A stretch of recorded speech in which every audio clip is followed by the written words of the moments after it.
దేవుని వాక్యం చదువుకుందామండి. ఈ దినమునకై ఏర్పాటు చేయబడినటువంటి దేవుని లేఖన భాగములు పరిశుద్ధ గ్రంథము నుంచి కీర్తనల గ్రంథము 1వ అధ్యాయము 1-2 వచనాలు చదువుకుందాం.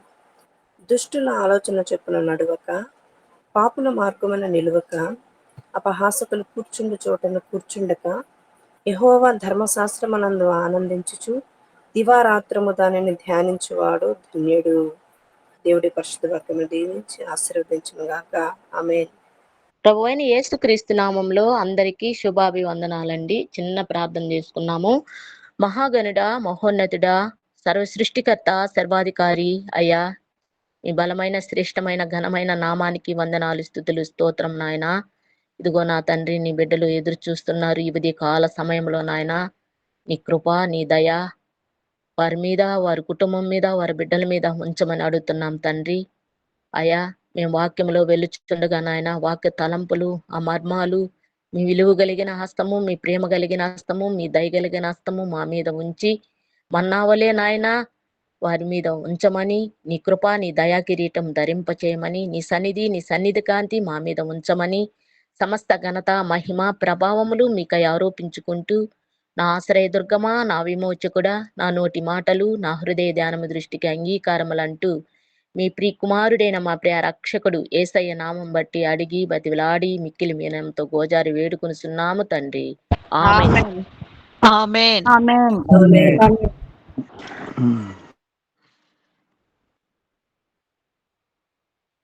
ప్రభువైన యేసుక్రీస్తు నామంలో అందరికీ మరి ఒకసారి శుభాభివందనాలండి. మరి ముఖ్యంగా ఈసువై ప్రేయర్ టవర్ లో అధ్యక్ష పదవులుగా వహిస్తున్న వారికి అందరికీ మరి ఒకసారి వందనాలు. ఈ తరుణాన్ని కల్పించి ఈ వాక్యం చెప్పబడిన భాగాన్ని నాకు కల్పించినందుకు వందనాలు. మరి ముఖ్యంగా ధన్యుల గురించి మనము చెప్పుకుంటున్నాము. కీర్తనలు 1వ అధ్యాయము 2 వచనాలు. దుష్టుల ఆలోచన చొప్పున నడవక, పాపుల మార్గము నిలువక, అపహాసకులు కూర్చుండ చోట కూర్చుండక. కీర్తనల గ్రంథము అంటే దుష్టులు ఆలోచన చొప్పున నడవకూడదు, పాపుల మార్గం నిలవకూడదు, అపహాసులు కూర్చుండ చోట కూర్చుండక, యెహోవా ధర్మశాస్త్రమందు ఆనందించుచు దివారాత్రములు ధ్యానించువాడు ధన్యుడు. ఈ 4 వచనాల మీద మనము దేవుని వాక్యాన్ని పంచుకున్నాము. ఇక్కడ కీర్తన గ్రంథం అంతా ఎక్కువగా దావీదు మహారాజు రాసి ఉన్నారండి, మీకు తెలిసిన విషయమేను. కానీ ఇది వరకు ముందు కూడా మనం దేవుని వాక్యం పంచుకున్నాము. దేవుని వాక్యం పంచుకున్న రీతిలో ఎంత చెప్పుకున్నా మనకు తనివి తీరదు. ఇంకా ఆశ కలిగి ప్రతి ఒక్క విషయంలో మనం పంచుకుంటానే ఉంటాము. మనం చెప్పిందే మరి ఒకసారి చెప్పుకుంటూ దేవుని వాక్యాన్ని మనము నెమరు వేసుకున్న శక్తి మనకు దేవుడిస్తాడు. కాబట్టి ఇక్కడ 4 గుంపులు ఉన్నాయండి. మొదటి గుంపు వారు దుష్టులు, 2వ గుంపు వారు పాపులు, 3వ గుంపు వారు అపహాసకులు, 4వ గుంపు వారు ధర్మశాస్త్రమందు దివారాత్రములు ధ్యానించువారండి. ఒకటి దుష్టుల గురించి మనం చూద్దాము. దుష్టులు అనగా వాళ్ళు దేవుని వెరగని వారు. దుష్ట సాంగత్యము చేయకూడదు, దుష్టులతో పొద్దు చేయకూడదు. కాబట్టి కీర్తనలు 26:4లో ఆయన ఒక మాట అంటున్నాడు. కీర్తనలు 26:4లో దుష్టులు ఏ విధంగా మనము వారితో పొత్తు చేయకూడదు, పల్లికి మాలిన వారితో నేను సాంగత్యము చేయను అంటున్నాడు. వేషధారులతో నేను పొత్తు చేయను, దుష్టు సంఘము నాకు అసహ్యము, భక్తిహీనులతో సాంగత్యము నేను చేయను అని అంటున్నాడు. కాబట్టి మనం ప్రతి ఒక్క విషయంలో దుష్టుల ప్రవర్తన కలిగి మనము జీవించకూడదు, దుష్టులతో మనం పొందు చేయకూడదు, దుష్ట సాంగత్యము చేయకూడదు. వాళ్ళు వేషధారుల వలె ఉంటారు, వేషధారుల వలె పొత్తు చేస్తారు. వాళ్ళకి ప్రతి ఒక్కటి అసహ్యముగా ఉన్నను వాళ్ళకి ఇష్టముగా భావిస్తారు. వారి పట్ల మనము దుష్ట ఆలోచన చొప్పున మనం నడవకూడదని దేవుడు పరిశుద్ధ లేఖనముల ద్వారా చెబుతున్నాడు. కీర్తనలు 5వ అధ్యాయము 22వ వచనములో చూడండి కావాలంటే, దుష్టుని దోషము దానిని చిక్కులు పెట్టెను, వాడు తన పాప పాశముల వలన బంధింపబడును. ఎవరైతే దుష్టుడుగా ఆలోచన చేసి ఇట్లా చేద్దాము, ఈ ఆలోచన ప్రకారం పోదాము అని దేవుని ఒక ప్రత్యేకంగా దేవుణ్ణి అడిగే బిడ్డల్లాగా మొదట యేసయ్యా ఆ తర్వాతే ఎవరైనా, మొదటి యేసయ్యా, మొదట మనం యేసయ్యని మనము ఒక అధ్యక్ష పదవి ఎంచుకోవాలి. తర్వాత మన పాస్టర్ గారు ఉన్నారు, మనం ఎంచుకోవాలి. తర్వాత మనము దేవుణ్ణి అడిగి ఇదిగో ఈ దారిని పోవాలి, ఈ దారిని ఉండకూడదు అనేది దాన్ని బట్టి ప్రార్థన చేసుకొని మనం వెళ్ళాలి. దుష్టుడు అలా కాదు, వాళ్ళ దోషాలను బట్టి ఎప్పుడు చిక్కులు పెడతాడు, తన పాప పాశముల వలన బంధింపబడతాడు. ఏమైతే ఆలోచన చేస్తాడో అదే ఆలోచన వాడికే తగుతుందంట. ఒకరి మీద పెట్టాలనే ఆలోచన ఉంటే ఆ ఆలోచన మళ్ళా రివర్స్ అయిపోయి వారికే దుష్ట దుష్ట ఆలోచన అది. దుష్టుల ఆలోచన మనము ఎప్పటికీ ఉండకూడదు ప్రియ సంగమ. దుష్టుడు అనగా నిద్ర నుండి లేచింది మొదలుకొని రాత్రి పొండు వరకు ఒక్క మంచి కార్యం కూడా చేయనివాడు దుర్మార్గుడు. వాడు ఎప్పుడు కీడు చేయవాడు. దుష్టుల మార్గం నడవకూడదు మనము. సామెతలు 4:14 నా కుమారుడా, నీవు వారి మార్గముకు పోకము, వారు త్రోవలందు నడవకుండా నీ పాదమును వెనుక తీసుకొనము అంటున్నాడు. ఎవరి మార్గము? దుష్టుల మార్గము. వారి మార్గానికి పోకూడదు, నడవకూడదు. నీ పాదాలు వెనుక తీసుకోవాలి. ఎవరైనా దుష్ట ఆలోచనలతో ఉంటే, ఎవరైనా దుష్ట ప్రవర్తనతో ఉంటే వీరిని దేవుని బిడ్డలుగా మనం జీవించాలి, దేవుని బిడ్డలుగా ప్రవర్తించాలి, దేవునితో మనం అంటుకట్టుబడి జీవించాలి. ప్రతి ఒక్క విషయంలో దేవుడు ధన్యత కలిగి మనము ప్రవర్తిస్తే దేవుడు మన పక్షాన ఉంటాడు.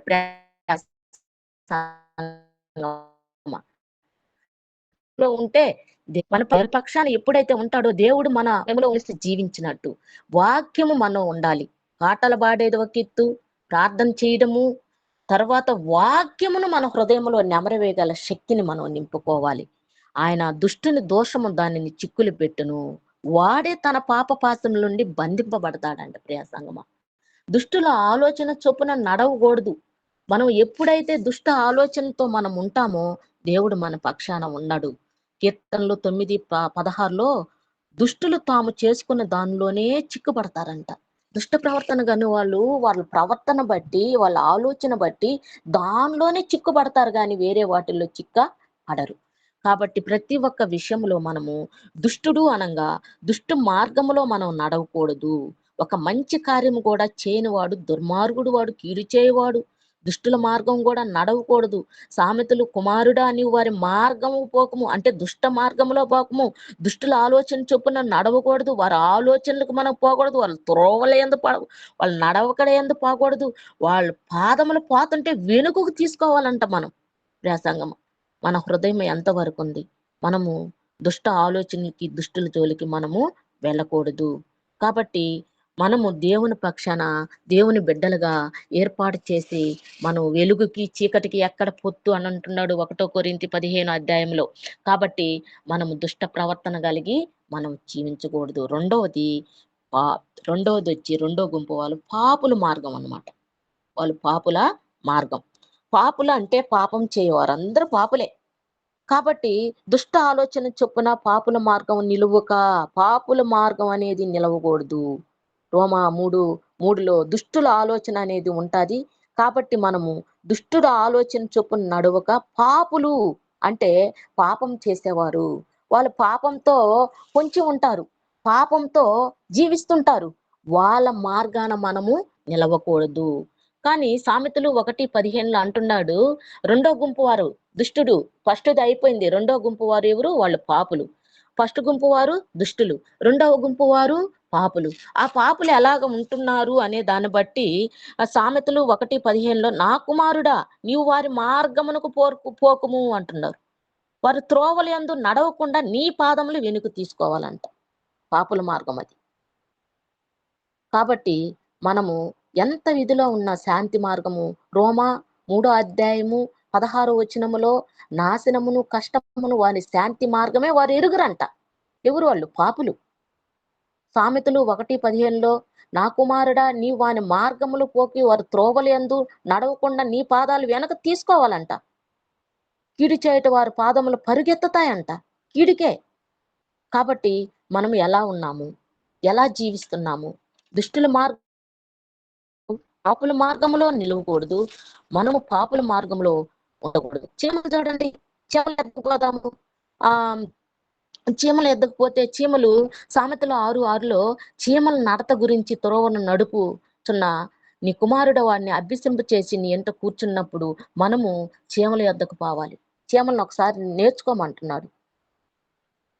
చీమలు సామెతలు 6:6లో చూడండి, కావాలంటే సామెతల గ్రంథము 6:6లో ఆయన ఒక మాట చెప్తున్నాడు. చీమలు, న్యాయాధిపతి లేకపోయినను నా కుమారుడా, సోమరి చీమల యొద్దకు వెళ్ళుము, వాటి నడకలు కనిపెట్టి జ్ఞానం తెచ్చుకోవాలంట. చీమలు చిన్నవి, బలమలేనివి, వాటి నడతలను చూసి మనం కనిపెట్టాలి. సంగమా, చీమలు చూడండి చక్కగా వెళ్తుంటాయి. ఒకరోజు నీళ్లు పోసినా కూడా అవి వంక తింగరగా కలిగిన నీళ్ళ వల్ల బలం లేక శక్తి లేక అటు ఇటు తొలగిపోయినా కూడా అవి చక్కగానే మళ్ళా యాక్టివ్ గా చక్కగా నడుస్తూనే ఉంటాయి.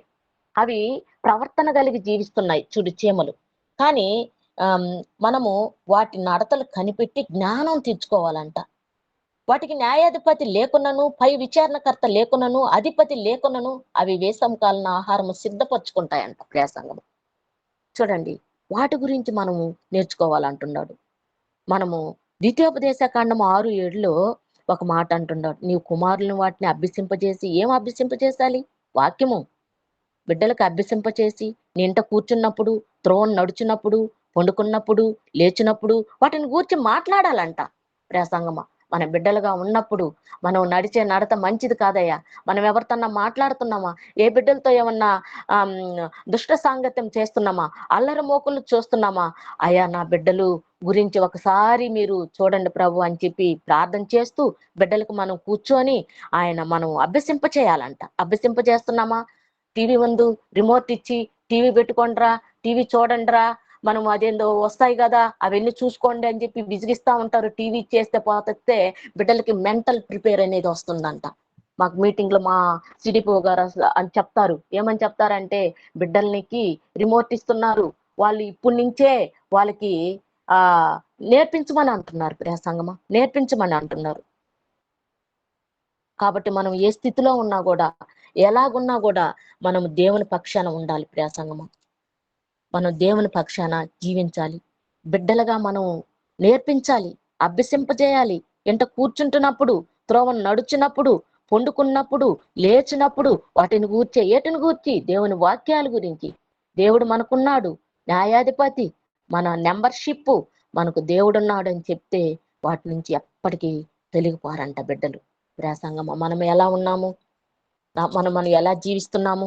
మనం బిడ్డలకి ఎలా చెప్పుకుంటున్నాము? మా బిడ్డలు కూడా ప్రతి ఒక్క విషయంలో అప్పుడు మాకు తెలివి లేక, జ్ఞానం లేక బిడ్డలకి దేవుడున్నాడు చెప్పకుండా చదువురా అని చదువుకి పిచ్చి పట్టి చేసేసి అల్లరి మోకుకు ఇదైపోయి ఇప్పుడు చెప్పుకోని స్థితిలో ఉన్నాం. మనం చెప్పుకునేదంతా దేవుడికే చెప్పుకుంటున్నాం కానీ బిడ్డలు చెప్పుకోలేని స్థితిలో ఉన్నాం. పెద్దవారైపోయినప్పుడు వాళ్ళకి మనం చెప్పాలన్నా కూడా, ఏంది మమ్మీ నాకు చెప్పటం, చిన్న పిల్లోడినే అనేటట్టు మాట్లాడుతున్నారు వాళ్ళు ఎదురు తిరిగి. అట్లాంటప్పుడు దేవుడికే చెప్పుకొని దేవుడే చూసుకుంటాడు. అయ్యా, మా ఇంట్లో ఉన్నావు, మా గృహాధిపతి కాదా, మా బిడ్డల్ని స్థితికి రప్పించు, వారి ప్రణాళిక ఏమిటి, వారి జీవితం ఏమిటి, వారి భవిష్యత్తు ఏమిటి అని వారిని కాకుండా మనం దేవుణ్ణి అడగాలి. అడిగితే మనకు ఆయన ఒక త్రోవ చూపిస్తాడు. ఏ త్రోవ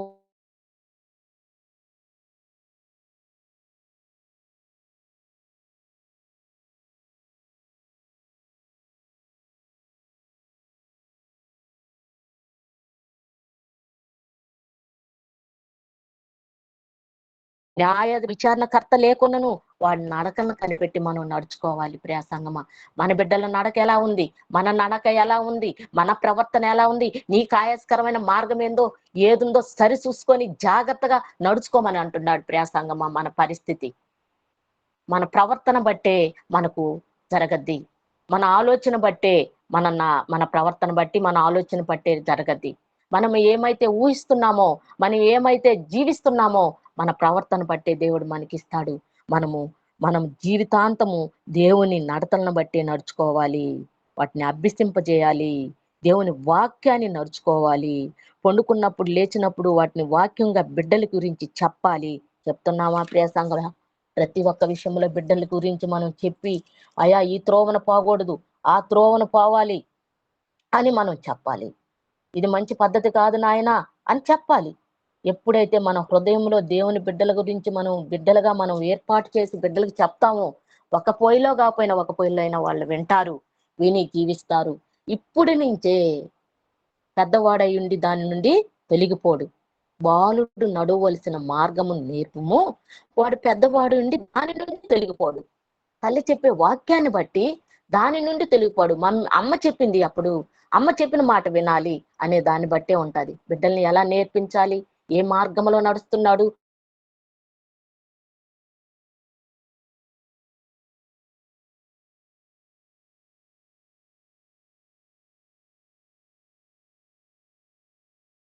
చెప్తున్నాడు. చీమలు బలహీనమైనవి. ఆ చీమలు మనకు అన్ని వచ్చినాడు దేవుడు. మనం ఎంత హృదయం ఇచ్చాడు, మన హృదయ తలంపులు ఏమున్నాయి, మన ప్రవర్తన ఎలా ఉంది, మన ప్రతి ఒక్కసారి మనమే పరీక్షించుకోవాలి. ఇతరుల గురించి కాదు, ఇతర ఆలోచన గురించి కాదు. మనం కరెక్ట్ గా ఉన్నాం లేవా, మన ప్రవర్తన కరెక్ట్ గా ఉందా లేదా, మన బుద్ధి వివేకం ఎలా ఉంది అనే దాన్ని బట్టి మనకై మనం ప్రశ్నించుకోవాలి. కాబట్టి మనము ఏ ఆలోచనలో ఉన్నాము, ఏ ఆలోచనలో ఏ నడుస్తున్నాము, ఏ పాపుల మార్గము నిలవకూడదు అని దేవుడు చెప్తున్నాడు. ప్రియ సంగమా, పాపుల మార్గం నిలిస్తే మనము మన జీవితానికి దేవుడు తోడుగా ఉండడు. కాబట్టి వారి త్రోవలయందు నడవక నీ పాదములు వెనుకకు తీసుకోనుము, కీడు చేయుటకు వారి పాదములు పరుగెత్తుతాయి. దావీదు మహారాజు ఒకటి అంటున్నాడు. ఏమని అంటున్నాడంటే, కీర్తనలు 27:4 ఆయన మహారాజయ్యుండి, దావీదు గొప్ప రాజయ్యుండి అనేకమైన పనులు బాధ్యతలు ఉండి కూడా యెహోవా యొద్ద ఒక్క వరం అడిగి తిని, ఆయన ఒక వరం అడుగుతున్నాడు. దాన్ని నేను వెతుకుచున్నాడంట. యెహోవా ప్రసన్నతను చూచుటకు, ఆయన ఆలయములో ధ్యానించుటకు నా జీవిత కాలం అంతయు యెహోవా మందిరములో నివసించుకోరుచున్నాను. చూడండి ప్రియ సంగమా, ఎన్నో పనులుంటాయి రాజు అంటే, ఎన్నెన్నో పనులుంటాయి. పెద్ద పనులుంటాయి. కానీ దేవుడి పని చేయాలంటే గొప్పతనం అన్నమాట. యెహోవా ప్రసన్నతను చూడాలని, ఆయన ప్రసన్నతను చూసేది కూడా గాక ఆయన ఆలయంలో ధ్యానిస్తున్నామా, ఆయన వాక్యం చదువుతున్నామా, ఆయన వాక్యములో మనం ఉంటున్నామా అనే దాన్ని బట్టే దేవుడు 102 కీర్తనలో ఆయన ఆకాశం నుండి వంగి చూస్తుంటాడంట సీయోనులో. నా బిడ్డలు ఏం చూస్తున్నారు, నా బిడ్డలు ఏ ప్రవర్తన కలిగి ఉండారు.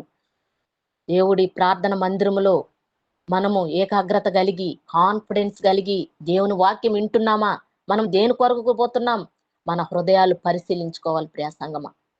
మనం పరిశోధించుకోవాలి, మనం పరీక్షించుకోవాలి. నేను అనే దాన్ని బట్టి ఉంటుంది ప్రియ సంగమా. మనం సంఘానికి వెళ్ళినప్పుడు పలు విధాలుగా కాదు, దైవ సేవకులు దైవజనులు చెప్పేది ఖండిస్తాడు, బుద్ధి చెప్తాడు. ప్రతి ఒక్క విషయంలో వారిని బట్టే మనం పోవాలి, వారి వాక్యాలను బట్టే మనం పోవాలి. ఈ రోజు మన గురించి ఏమి మాట్లాడాడు అనే దాన్ని బట్టే మనకు ఉంటుంది ప్రియ సంగమా. కాబట్టి మనం పాపుల మార్గము నడవకూడదు, వారి త్రోవలయందు నడవకుండా నీ పాదాలు వెనక తీసుకోమన్నాడు. కీడు చేటుకు వాడి పాదాలు పరిగెత్తుతాయంట. కాబట్టి ఆ పాపుల మార్గమున మనం నిలవకూడదు. వీళ్ళు మూడో గుంపు వారు ఎవరు వాళ్ళు చెప్పండి. మూడో గుంపు వాళ్ళు అపహాసకులు. వాళ్ళు ఎప్పుడు ఎగతాళి చేస్తున్నవారు. అపహాసకులు అంటే వాళ్ళు ఎప్పుడు ఎగతాళి, వాళ్ళ బ్రతుకులంతా ఎగతాళి. ఉదయం లేచింది ముందుకులుకొని అంత వీధుల్లో కూర్చుంటారు, అక్కడక్కడ కూర్చొని అరుగరా వాళ్ళు, ఇరుగరా వీళ్ళు భవిష్యత్తు ఇది అంటే దేవుడు కాదు ప్రణాళిక ఇచ్చేది, వీళ్ళే ఇచ్చేస్తారు. టేక్ ఈజీగా ఇచ్చేసి వాళ్ళు ఇదిరా అని చెప్పుకుంటా ఉంటారు. మేము వింటాం, సహజంగా వింటానే ఉంటాం అన్నమాట. కాబట్టి అపహాసులు అంటే వాళ్ళు ఎగతాళి చేయవారు, వారికి భయంకరమైన విధానం ఉంటదన్నమాట. కాబట్టి ఎగతాళి ఎప్పుడు చేయకూడదు. వాళ్ళ అపహాసకులు పనికి మాలిన వారు, సాంగత్యము చేయను. అంటే సామెతలు 1:22 అపహాసకులు అపహాస్యం చేస్తా ఉంటారు, ఆనందిస్తూ ఉంటారంట. వాళ్ళకి అదే జీవితం, వాళ్ళకి అదే బ్రతుకు. కాబట్టి మనం ఏ స్థితిలో ఉన్నాము, ఎగతాళి చేసే బిడ్డల్లాగా ఉన్నామా, ఆలోచన చేసే బిడ్డల్లాగా ఉన్నామా, మనం ఎవరి పట్ల ఉన్నాము, మన ఆలోచన ఏ మార్గంలో పోతుంది, ఏ స్థితిలో ఉన్నాము, ఎలా జీవిస్తున్నాము. మనము అపహాసుల చోట కూర్చుండక, మనం ఇప్పుడు ఎవరన్నా నవ్వినారనుకో, ఎవరైనా నవ్వుతుంటే పోయి చక్కగా పోయి మధ్యలో కూర్చుంటాం అన్నమాట, హ్యాపీగా. వాళ్ళు నవ్వుతుంటే మనం కూడా నవ్వుదాం అని. వాళ్ళు ఏం మాట్లాడతారో తెలియదు, వాళ్ళు ఎవరి గురించి ఎవరు చెప్తారో తెలియదు. మనకు అవసరం లేదండి, ఇప్పుడు పరిస్థితుల్లో అవసరమే లేదు. మనం కూర్చున్నప్పుడల్లా దివారాత్రములు ఆయన గురించి ఆలోచన. ఆయనకి ఈ రోజు బ్రతికి ఉన్నామంటే ఆయన పెట్టిన ఉచితమైన కృపే. ఏ రోజు ఏం జరుగుతుందో తెలీదు, ఏ పరిస్థితుల్లో ఎలా ఉన్నామో కూడా తెలీదు, తెలియని స్థితిలో ఉన్నాం, అంధకార స్థితిలో ఉన్నాం. మనం ఎలా ఉన్నాము, ఎలా జీవించాము, ఎలా బ్రతకాలంటే, అయ్యా ఈ నిమిషం మమ్మల్ని బ్రతికించావు ప్రభువా, ఈ రోజు మమ్మల్ని బ్రతికించావు, నీ కృప నీ దయ మా మీద ఉంచావు నాయన, అందును బట్టి వందనాలని ఆయనకి స్తుతించాలి. అంతవరకే. ఉదయం లేచింది మొనుకొని పండుకోబోయినంత వరకు ఏ వార్త వింటాము, ఎలా జరుగుతుంది, పరిస్థితి ఎలా ఉంది అని భయక్రాంతుల్లో జీవిస్తున్నాం ప్రియ సంగమా. మన పరిస్థితిని బట్టి ఆయన కృప లేనిదే మనం బ్రతకలేం. అపహాస్కులు, ఎగతాళి చేసేవాళ్ళు. లూకాసు వార్త 23 అధ్యాయము 39 వచనములో అంటారంట, అధికారులు వీడు ఇతరులను రక్షించను. కొంతమంది అధికారులు ఉంటారు, అప్పుడు దేవుణ్ణి సిలువేశారనమాట. దేవుడే ఏర్పరచుకుని క్రీస్తు కదా, అయినా ఆయన ఎడల తను తాను రక్షించుకొని అపహరించారంట. ఆయన తగ్గించుకొని ఆయన దేవుడు కదా రక్షించుకోమను అని అధికారులు చెప్తున్నారంట. లూకాసు వార్త 23 అధ్యాయము 35 వచనములో.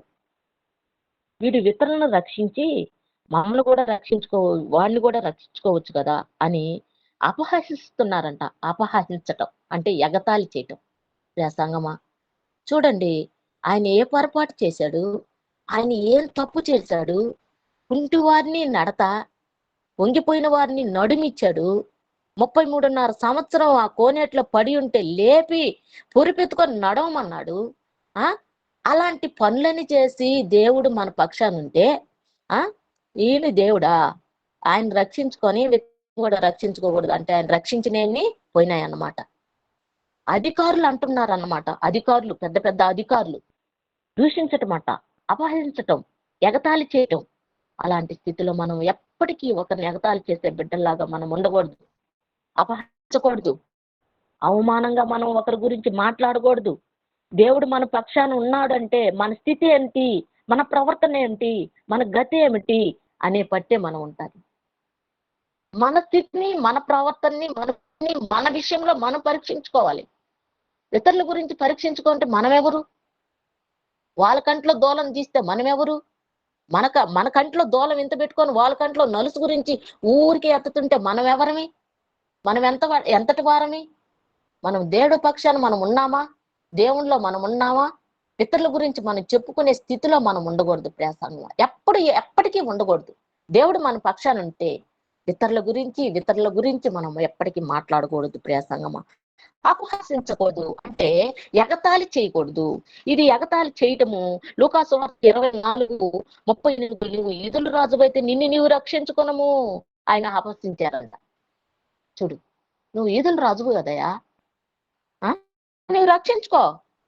అది కూడా అపహసించి ఎగతాళి చేశారంట మన యేసయ్యని. సంగమా, ఎంత అన్యాయం!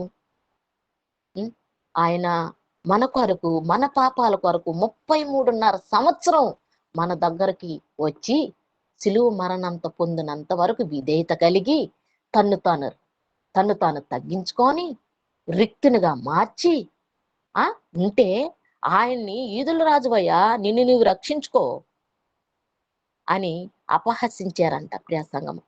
కాబట్టి ఆయనలో మనం ఉన్నామా? ఆయన ప్రవర్తన కలిగి మనం జీవిస్తున్నామా? ఇది అపహసించటం. 4వది వచ్చి ప్రియ సంగమా, 4వది ఏంటి? 4వది దేవుని ధర్మశాస్త్రము దివారాత్రములు ధ్యానించువారు. వీళ్ళు దేవుని ధర్మశాస్త్రం. ఖాళీ టైంలో అంతా దేవుని ధర్మశాస్త్రమే. ఇంకెవరు ఖాళీ టైంలో వేరే ఆలోచనలు పోకూడదు. ఆలోచనలు వస్తే వేరే ఆలోచనలు వస్తున్నాయి. ఇప్పుడంతా బీపీ షుగర్ నార్మల్ అయిపోయింది. ఎవరికంటే వాళ్ళకి. ఎవరైనా టెన్షన్ పెడితే బీపీ, ఏమన్నా ఇంకొక రవ్వ ఎక్కువ తింటే అంటే ఈ ఫుడ్ని బట్టి, ఈ స్థితిని బట్టి షుగర్ నార్మల్ ప్రతి ఒక్కరికి వచ్చేసి ఉన్నాయి. కానీ ఇంకొకటి, దేవుని ధర్మశాస్త్రం అందు ఆనందించాలి. మనం దేవుని బిడ్డలుగా ఉన్నాము. ఈసువై ప్రేతవుల ప్రతిరోజు భయం కలిగి మనం దేవుని మందిరంలో కృపావార్తల్లో ప్రతి ఉదయం వింటున్నాము. దేవునిలో మనం అంటు కట్టుబడి జీవిస్తున్నాము. మనము ఈసువై ప్రేయర్ టవర్ లో అంచెలంచెలుగా దీవించబడాలంటే ఎర్లీ మార్నింగ్ మనం లేము. దేవుడికి ఒక వరం అడిగినట్లున్నారు. ఆ వరంతో మనం ఇప్పుడు లేస్తున్నాం ప్రియ సంగమా. ఆయన ప్రసన్నతను చూస్తున్నాం, ఆయన ధ్యానిస్తున్నాం, ఆయన వాక్యాన్ని వింటున్నాం. వింటున్నది మన హృదయంలో నొచ్చుకొని నెమరు వేస్తున్నామా లేదా, క్రియమూలంగా పాటిస్తున్నామా లేదా, వినేది విడిచిపెడుతున్నామా, దాన్ని క్రియమూలంగా పాటిస్తున్నామని మనం ప్రశ్నించుకోవాలి. దేవుని ధర్మశాస్త్రము దివారాత్రములు 4వ గుంపు వెళ్ళు. రాత్రంతయు అనగా రాత్రింబవళ్ళు ఆర్థించాలి. విసుకక నిత్యం ప్రార్థన చేయాలి. లూకాసు వార్త 18 విసుకక. మనం ఈరోజు చేసాము, చేసేసాము, అయిపోయింది అనుకోకూడదు. కాబట్టి నిత్యము మనం ఉన్నంత వరకు మనం శ్రమ పడుతూనే ఉండాలి, సువార్తగా పనిచేస్తూ ఉండాలి. అపోస్తలుడైన పౌలు చెప్తున్నారు. శ్రమ పడాలి. శ్రమలే మనకు ధన్యత. నాకు శ్రమ వచ్చింది, నాకు బాధలు వచ్చినాయి, నాకు ఇబ్బందులు వచ్చినాయంటే ఎవరికి రావాలి? మనకు వస్తాయి. యేసయ్య బాధపడలేదా? ఆయన ఏ పాపం చేయలేదు. పాపం చేయకపోయినా ఆయనకు బాధలు వచ్చి, ఇబ్బందులు వచ్చి మన ముందర సిలువ వేయబడినాడు. మనం ఎంత టోలమండి? మనం పరీక్షించుకోవాలి. హృదయ ఆలోచన మనము గద్దించుకోవాలి. రాత్రింపగలు ఆరాధించుటకు విసుగక నిత్యం ప్రార్థన చేయాలంటే. దావీదు మహారాజు దినమల్లా ఆయన ధర్మశాస్త్రము ధ్యానించేవాడంట. కీర్తనలు 119:97. రాత్రింపగళ్ళు అంటే ఆలోచన వచ్చినప్పుడల్లా రాత్రింపగలు మెలకు ఉన్నంత సేపు ఆయన స్తుతిస్తూ గణపరుస్తూ ఉండేవాడు దావీదు మహారాజు. అందుకనే గొర్రెల కాపరయ్యుండి ఆయన రాజుగా ఏర్పాటైనాడు. అంటే ఆయన ధన్యత ఎక్కడికి వెళ్ళింది? ఆయన హృదయం ఎక్కడుంది? ఆయన హృదయానుసారుడు అని దేవుడు బిరుదిచ్చాడండి. కాబట్టి మనం ఏ హృదయం కలిగి ఉన్నాము? ఎవరి హృదయంలో కలిసిపో ఉన్నాము? ఎవరి మనసు నీ మీద ఆనుకునినో నీవు పూర్ణ శాంతినిగా చేస్తావు. ఎందుకంటే వారు నా యందు విశ్వాసం ఉంచి ఎందుకనగా వారు నా యందు విశ్వాసం ఉంచి ఉన్నారు గనుక అంటున్నాడు. ఎవరి మీద ఆనుకోనున్నాము? ఎవరి ఆలోచన మీద ఆనుకోనున్నాము? పక్కంటి వారి మీద ఆలోచన, పొరుగింటి వారి మీద ఆలోచన, ఎవరి ఆలోచన? మన ఆలోచన ఎంతవరకు ఉంది? మన బ్రతుకు ఎలా ఉంది? మన ప్రణాళిక ఎలా ఉంది? మన భవిష్యత్తు ఎలా ఉంది? మనం నేర్చుకోవాలి ప్రియ సంగమం. కాబట్టి ధ్యానించువారు దివారాత్రములు ధ్యానించాలంట. మహారాజయుండి నిత్యం ప్రార్థించాడంట. మంచం మీద నన్ను జ్ఞాపకం చేసుకొని రాత్రి జాములందు నిన్ను ధ్యానించినప్పుడు క్రొవ్వు మెదడు దొరికినట్లు నా ప్రాణం తృప్తిపడుచున్నది. కీర్తనలు 63:4-6. సంగమ మంచం మీద పండుకున్నప్పుడు క్రొవ్వు మెదడు తింటుంటే ఎంత హ్యాపీగా ఉంది. క్రొవ్వు మెదడు, ఆ మెదడు తిన్నట్లుగా దొరికినట్లుగా ప్రాణం తృప్తి పడుచున్నదంట దావీదు మహారాజుకి. మనం పండుకున్నప్పుడు కూడా మన ఆలోచనలు వేరేగా పోతాయి, వేరే తలంపులు పోతాయి. ఆ ఆలోచన అనేది లేకుండా దేవుని వాక్యం ఆలోచన, దేవుడి గురించి తృష్ట కలిగి ఉండాలంట. ఏం తృష్ట? దేవుని వాక్యంతో తృష్ట కలిగి ఉండాలి. జీవిస్తున్నామా? దేవుడితో మనం బ్రతుకుతున్నామా? ఆయనతో మనము ఆశ కలిగి ఆయన వెతుకుతున్నామా? ఆయన ప్రార్థన విజ్ఞాపనలతో మనం చెల్లిస్తున్నామా? యేసువై ప్రేరుకు రమ్మంటే మనం గా నైట్ పూట 9 అయినా కూడా మనకు పెట్టినారా లేదా? టైం టేబుల్ పెట్టారా లేదా? ఆ టైం టేబుల్ మనం ఉన్నామా లేదా? ఒక్కసారి పరీక్షించుకోండి. వాళ్ళు ఎంత సేవ చేస్తున్నారు? వాళ్ళు మన పక్షాన్ని ఎంత ఇది పడుతున్నారు? వాళ్ళకి లేవా పనులు? మనం లేచిన సార్ ఏమంత బాధమ్మా, లేండి, హ్యాపీగా ఉండండి. దేవుడిచ్చాడు ఈ ప్రసన్నత, ఈ కృప ఇచ్చినాడు. లేచి హ్యాపీగా సార్ ప్రైజ్ లాడు సార్ ఏమమ్మా అంత లేదు. దేవుని యందు మనం ధైర్యంగా ఉండాలి. మొదటి యేసయ్య, ఆ తర్వాతే ఎవరు. లేచేసాము, ఆయన గుర్తింపు ఆయన వేసుకుంటాడు అనుకుంటున్నారా? లేదు ప్రియ సంగమా. మనం వాక్యం వినాలి, వాక్యానుసారంగా జీవించాలి, హృదయం ఆయనకి ఇవ్వాలి. ఇస్తున్నామా? ధర్మశాస్త్రమందు దివారాత్రములు ధ్యానిస్తున్నామా?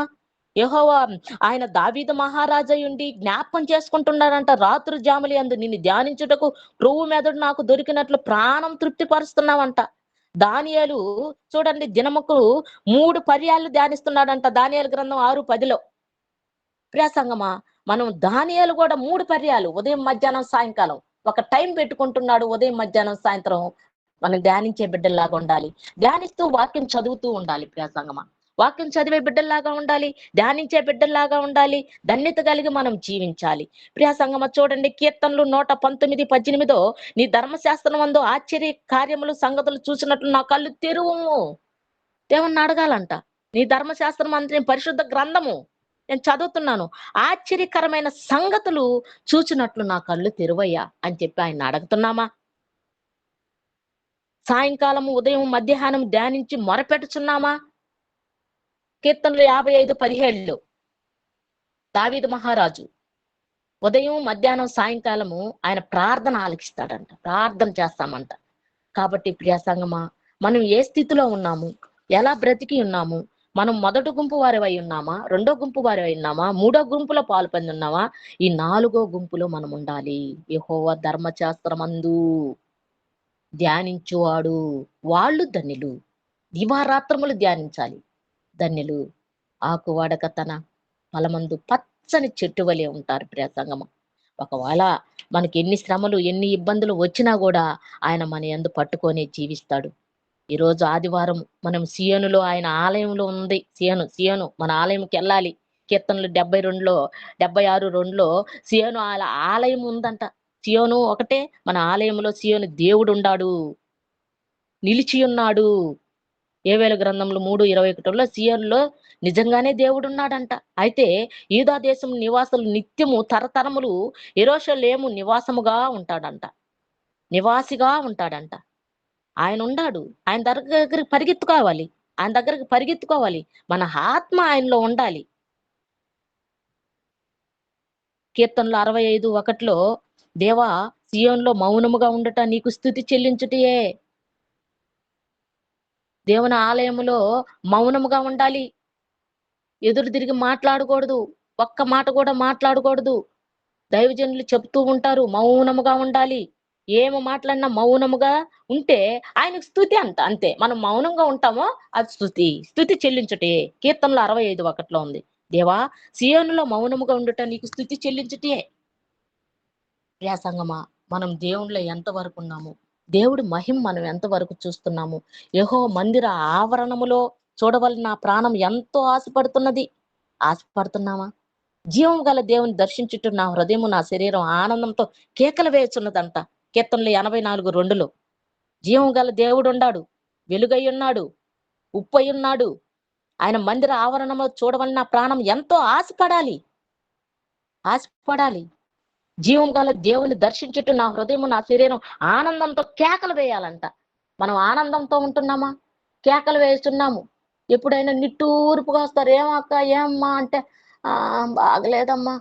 దేవుడి మందిరానికి వచ్చినప్పుడు ఆయనే చూసుకుంటాడు ప్రియ సంగమా. దేవుడికి వదిలేద్దాం. దేవుడితో అంటు కట్టుబడి జీవించాలి. దావీదు మహారాజు హృదయానుసారుడు ఎందుకన్నాడు? హృదయంతోనే, శరీరంతో కాదు. హృదయంతో హృదయంతోటే పాటలు పాడినప్పుడు హృదయానుసారుడు. మోషే ఇల్లంతటిలో నమ్మకమైన వాడు. చూడు ఎంత బిరుదులు ఇచ్చాడు దేవుడు. ఏ బిరుదులు కలిగి ఉన్నాము, ఏ గుంపులో జీవిస్తున్నాము, దుష్టుల ఆలోచన చొప్పునున్నామా, పాపుల మార్గంలో ఉన్నామా, అపహాసుల చోట కూర్చుంటున్నామా? కానీ దివారాత్రములు ధ్యానించేవాడు ధన్యుడు. వాడు నీటి కాలువ ఈరును నాటబడినదై ఆకువాడక తన కాలమందు పచ్చని చెట్టు వలె మనం జీవించాలి ప్రియ సంగమా. మనం ధ్యానిస్తున్నామంటే ధన్యత కలిగి జీవించాలి. వీళ్ళయ్యా ధన్యులు. వీళ్ళు యెహోవా ధర్మశాస్త్రమందు ధ్యానించువారు ధన్యులు. మనం తృష్ట కలిగి ఉండాలి. యెహోవా మందిర ఆవరణను చూడవలన నా ప్రాణం ఎంతో ఆశపడుతుందంట. 84:2లో నా హృదయము, నా శరీరం ఆనందంతో కేకలు వేచుండాలంట. చూడండి ప్రియ సంగమా, 42:1-2లో కీర్తనలో దుప్పి నీటి వాగుల కొరకు ఆశపడినట్లు దేవా, నా ప్రాణము నీ ఆశ పడుచున్నది. తృష్ట కొనుచున్నది. చూడండి ప్రియ సంగమా, దుప్పి నీటి వాగుల కొరకు ఆశపడినట్లు దేవా, నా ప్రాణము నీ కొరకు ఆశపడుచున్నది. నా ప్రాణము దేవుని కొరకు తృష్ట కొనుచున్నది. దేవుని కొరకు తృష్ట కొనుగొని బిడ్డల్లాగా ఉండాలి. నేను దేవుని సన్నిధి ఎప్పుడు వచ్చేదను అని కీర్తనలు 42:1 దేవుని సన్నిధి కొరకు, ఆయన మాటల కొరకు ఎటువంటి తృష్ట కలిగి ఉన్నాము? దేవుడు ఏం మాట్లాడతాడు? దేవుడు వాక్యం మనతో ఏం పరిశీలిస్తాడు? మన హృదయముతో ఏం మాట్లాడతాడని మనము ఈ రోజు ఎదురు చూడాలి. ఆయన కృపా బాహుల్యము మన ముందర ఉండాలి ప్రియ సంగమా. ఈ రోజు ఉదయాన్నే ఎర్లీ మార్నింగ్ లేయాలి, దేవుడి కొరకు ఎదురు చూడాలి, దేవుడి సన్నిధి కొరకు ఎదురు చూడాలి. చకచకా మనము పన్ను చూసుకొని దేవుని మందిరానికి వెళ్ళిపోవాలి. దేవుని మందిరంలో సియోనులో ఆయన వంగి తొంగి చూస్తున్నాడు వాళ్ళ బిడ్డల కొరకు, నీతిమంతుల కొరకు, అవినీతిమంతుల కనుదృష్టి ఉంటాది ప్రియ సంగమా. కాబట్టి మనం దేవుడి సంఘంలో మనం ఉండాలి. దేవుని పట్ల మనం జీవించాలి. యెషయా 4:5లో సీయోను కొండల్లో ప్రతి నివాస స్థలం మీద, దాని ఉన్నత స్థలం మీద పగలు మేఘస్తంభము, రాత్రి అగ్నిస్తంభంలో ప్రకాశిస్తుంటాడంట. సీయోనులో అంటే దేవుని పరిశుద్ధ ఆలయంలో ఉన్నాడు. ఉన్నత స్థలముల మీద ఉన్నాడు. అంటే ఉన్నత స్థలం అంటే సీయోను కొండలోని ప్రతి నివాస స్థలము మీద, దాని ఉన్నత స్థలం మీద పగలు మేఘ ధూపము వలె, రాతి అగ్ని జ్వాల ప్రకాశిస్తదంట. ప్రియ సంగమా, యెహోవా మందిరములో మనం జీవించాలి. యెహోవా కృప మన మీద ఉండాలి. యెహోవా దయ మన మీద ఉండాలి.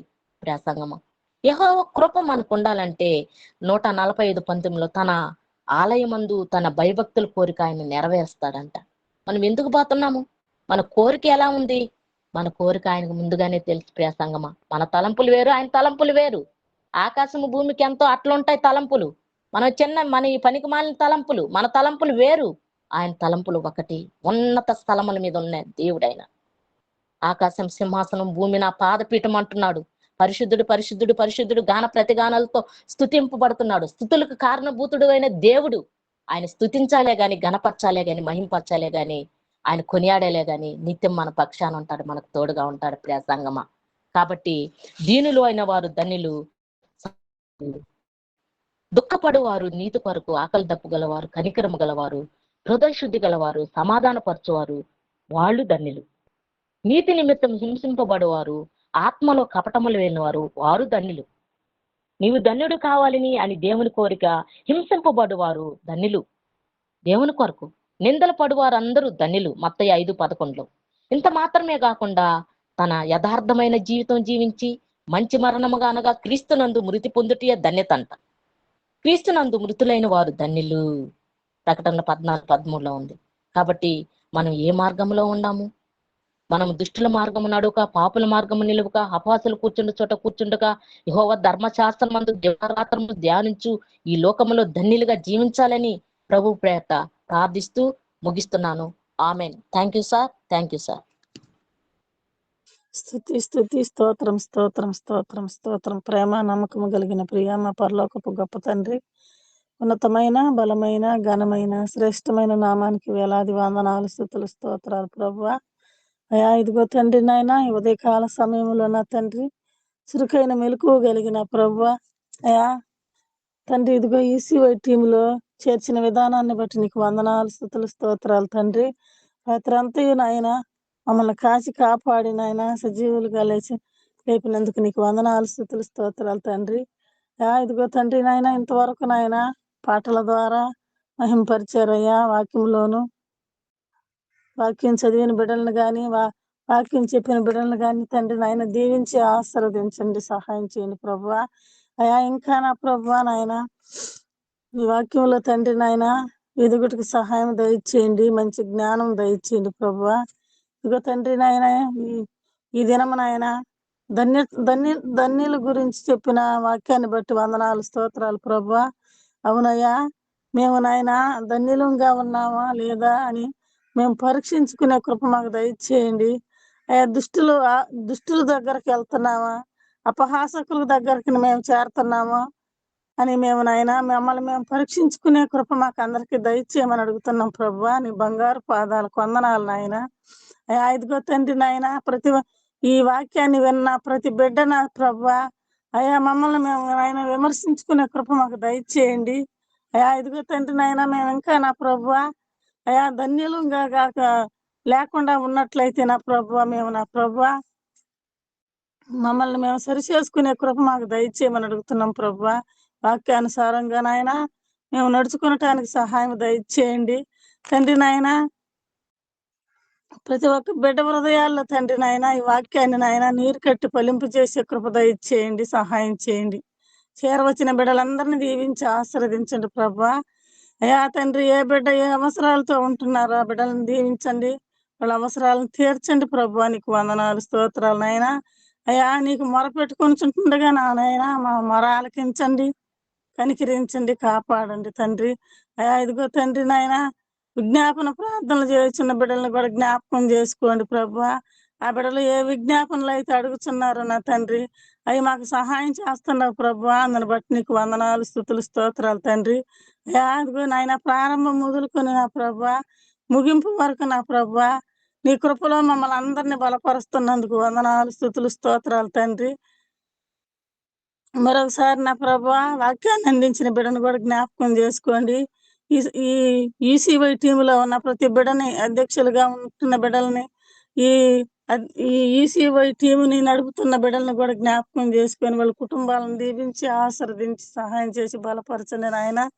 ఇంకా నాయన దినదినాభివృద్ధి నాయన మేము పొందటానికి సహాయం దయచేయమని యేసుక్రీస్తు